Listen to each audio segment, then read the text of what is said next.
नमस्कार, आप देख रहे हैं भोजपुरी न्यूज़ टाइम। हम शंभू सर। आज नई दिल्ली के कॉन्स्टिट्यूशन क्लब में यदुकुल शिरोमणि सम्मान बड़े जोर शोर से होके जाता, क्योंकि नई दिल्ली में यदुकुल शिरोमणि सम्मान का आगाज आज होता। और जौना में देखिए राष्ट्रीय यदुकुल शिरोमणि समागम यहाँ पे निर्धारित बा, जौने में आज मुख्य अतिथि बाणन चौधरी सुखराम सिंह यादव, और आज विशिष्ट अतिथि बाणा जन करगिल युद्ध में 16 गोली लगला के बाद परमवीर चक्र से उन्हें सम्मानित कल गई योगेंद्र यादव। तो देश के दिग्गज, देश के नामी गिरामी यदुकुल से लोग यदुकुल समागम में आज इकट्ठा हुई हैं। तो आज देखे के बा कि यदुकुल शिरोमणि समागम में अंदर विशेष का बा जौन कॉन्स्टिट्यूशन क्लब दिल्ली में होके जाता। तो आज हम आपके अपने कैमरा पर्सन से कब की ले चली और अंदर पूरे देश के दिखाई कि दिल्ली के कॉन्स्टिट्यूशन क्लब में देश के दिग्गज यादव, देश के धीरंधर यदुकुल समाज से जे अपन उच्च स्थान रखे वाला बा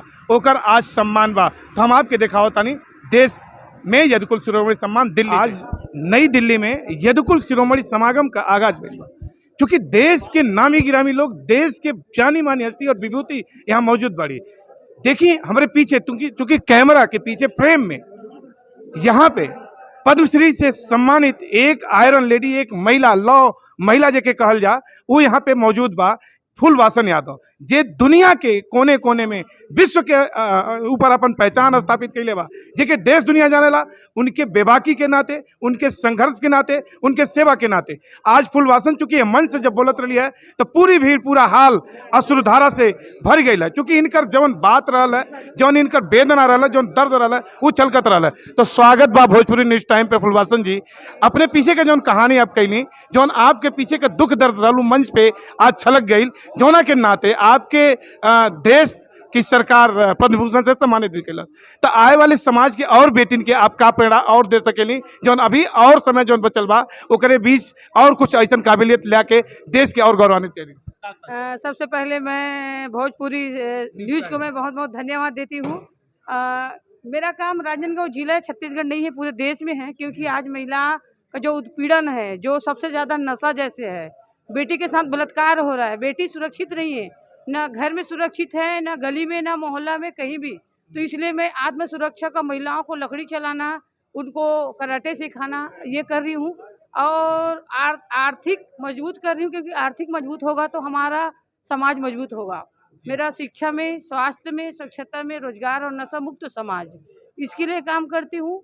और अभी पूरे भारत में घूमती हूँ, पूरे भारत में महिलाओं को जगाना चाहती हूँ कि महिलाएं कहीं भी कमज़ोर नहीं है।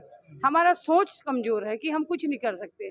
हमारे मन में ये लगता है कि हमको मिलेगा तब जाएंगे। नहीं, माँ है, खाली एक अपने माँ बाप, अपने बच्चे का ही माँ नहीं होती। माँ तो दुनिया को संस्कार देने का नाम माँ होती है। वो चाहे तो घर गांव समाज बदल सकती है, क्योंकि आने वाला पीढ़ी में हम देख रहे हैं कि आज महिलाएं कहीं भी सुरक्षित नहीं, बहुत त्रस्त है, नशा के कारण त्रस्त है।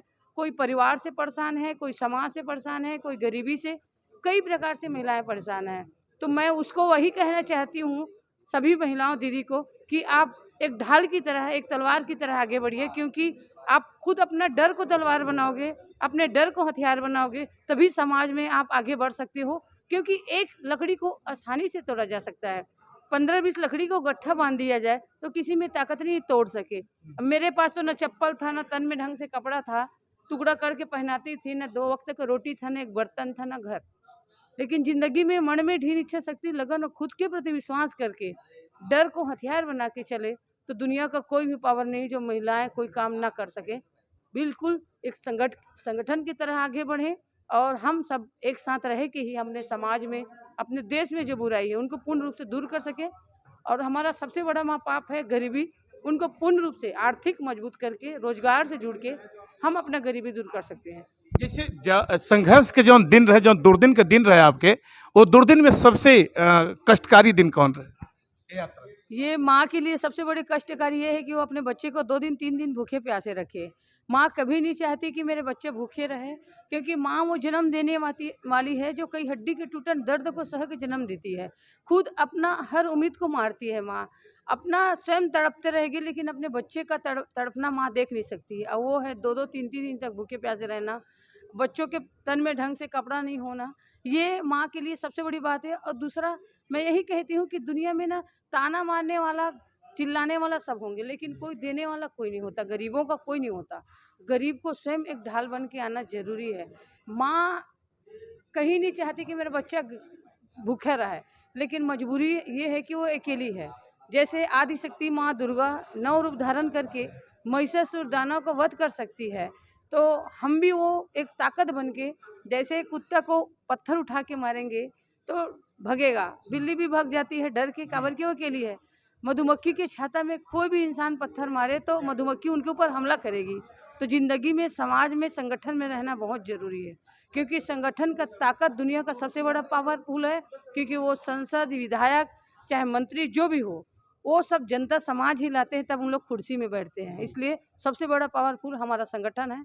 हम एक रहेंगे तो समाज हमारे साथ में रहेगा, तो सभी लोग हमारा बात को ध्यान से सुनेंगे और हमारा जो परेशानी है समाज का, वो पूरा पूर्ण रूप से खत्म होगा। आखिरी आखिरी सवाल सबसे कम समय में, कि देश में तमाम ऐसा महिला जौन अपने संघर्ष के बूते, अपने काम के बूते इतिहास बनावत नजर अली, जेके समाज पढ़ेला, जेके समाज के तमाम लोग आत्मसात करेला, अग्रणी मान के, उन्हें आदर्श मान के।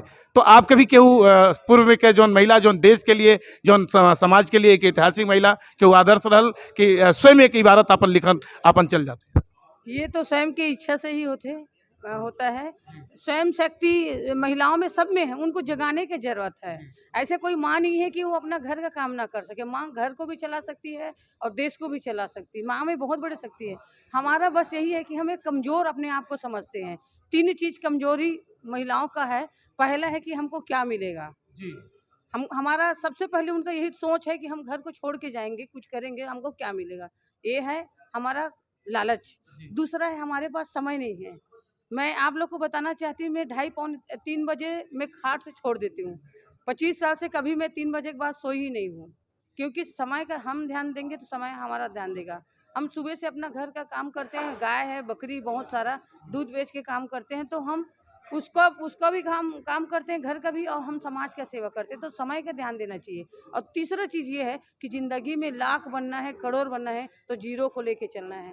ज़िंदगी में कोई ऐसे इंसान नहीं जो कोई महापावर तक बन सके, देश के बड़े बड़े सम्मान मिल सके। वो हर एक व्यक्ति उसमें अधिकार के हकदार है, उनके घर परिवार हो, समाज हो। तो हमको अपने बीच के परिवार को और सबको लेके चलेंगे, तभी हम बन सकते हैं। अहंकार ला के कभी ज़िंदगी में कुछ करेंगे ना कर पाएंगे। जी, धन्यवाद। ई फूलवासन यादव के आप देखत रहिए कि जौन अपने बल पे, एक अपने दम पे, अपने काबिलियत के दम पे एक नया इतिहास रचत देश में नजर आवत है। देश के बेटिन के, देश के बहन के, देश के तमाम लोग के एक आदर्श और शिक्षा देत नजर आवत है, जोने में फूलवासन एक मिसाल बनत नजर आवत है। तो आप देखा तानी दिल्ली में यदुकुल शिरोमणि सम्मान में फूलवासन यादव के आप सुनत रही हैं। कैमरा पर्सन गणेश संघ समुद्र देखत रहे भोजपुरी न्यूज़ टाइम।